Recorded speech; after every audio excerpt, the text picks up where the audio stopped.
apelujem na to, ako registrujete problem, ako prođe 6 meseci od perioda kada se očekuje neki segment govorno-jezičkog razvoja, a nema, da treba da potražite savet logopeda. Tu ništa nije strašno. Logoped vam kaže pokušajte na ovaj način da stimulišete, kao što sam ja danas, dok jedete.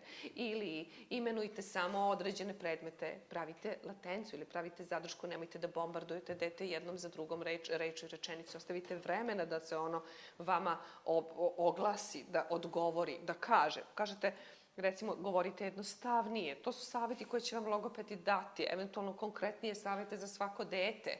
Ali, dete od 2 godine koje komunicira sa vama, svakako da bi mu bilo komplikovano ako kažete hajde Ognjene, sada spremi se, obuj patike svoje, idemo napolje pa ćemo da svratimo kod bake.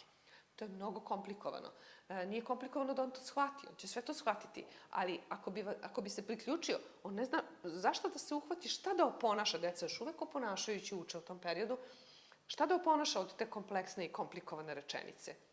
Ako mu kažete hoćemo kod bake, on kaže hoćemo. A šta treba da uradimo? On ćuti. Kažete, da jedemo ili da se obučemo? Onda je da odgovori, da se obučemo. Pa kako ćemo da idemo? Hoćemo peške ili kolima? I tako dalje. Znači, možete beskonačno, hoćemo da nosimo baki. A šta da nosimo? A gde da kupimo? A zašto baš to? A zašto ne baki žvake? Ne voli baka žvake. Znači, uvek imate nešto o čemu biste još pričali. Kao s prijateljicom s kojom se niste videli dugo. I tako začikavate dete, jer ga u stvari vi trenirate. Trenirate za razne okolnosti kojima će biti izloženo tokom tih verbalnih situacija. Ako kasni dete za ovim iljokazima razvoja, znači ako bi trebalo da ima tu elementarnu rečenicu sa 18 meseci, a dete je nema sa 2 godine, potražite savet roditelja. Ako dete sa 2,5 godine nema razvijen dijaloški govor koji razumeju mama i tata, potražite pomoć ili savet logopeda. Ako sa 3 godine nema razvijenu komunikaciju koju bi trebalo da razumeju već onako parcijalno i od ljudi sa strane, potražite savet. Reći će mu radite ovo ili ovo, shodno adekvatnoj situaciji i konkretnim okolnostima.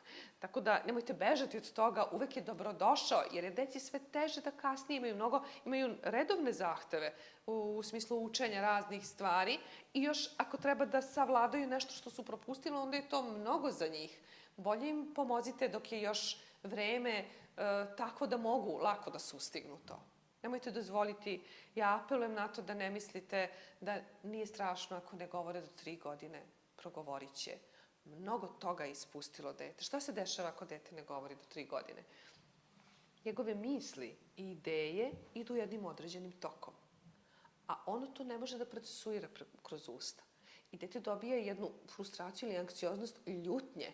Ne može to da iskaže, a ima osjećaj i zna šta bi trebalo da kaže, ali prosto iz nekog razloga ne može.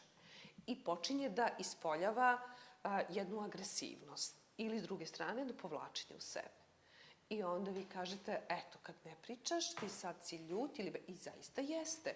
Ono mora tu jednu sirovu emociju da prikaže na način jedine koji može. To je fizički ili da baci nešto, ili da udari, ili da se ono baci na zemlju, umesto da to verbalizuje. Zato na vreme pomozite detetu da verbalizuje od onih elementarnih stvari, hoću, neću, da ne, ide, neće, jede, pije i tako dalje, da bi moglo i kasnije da razvijate sve svoje verbalne komunikativne sposobnosti.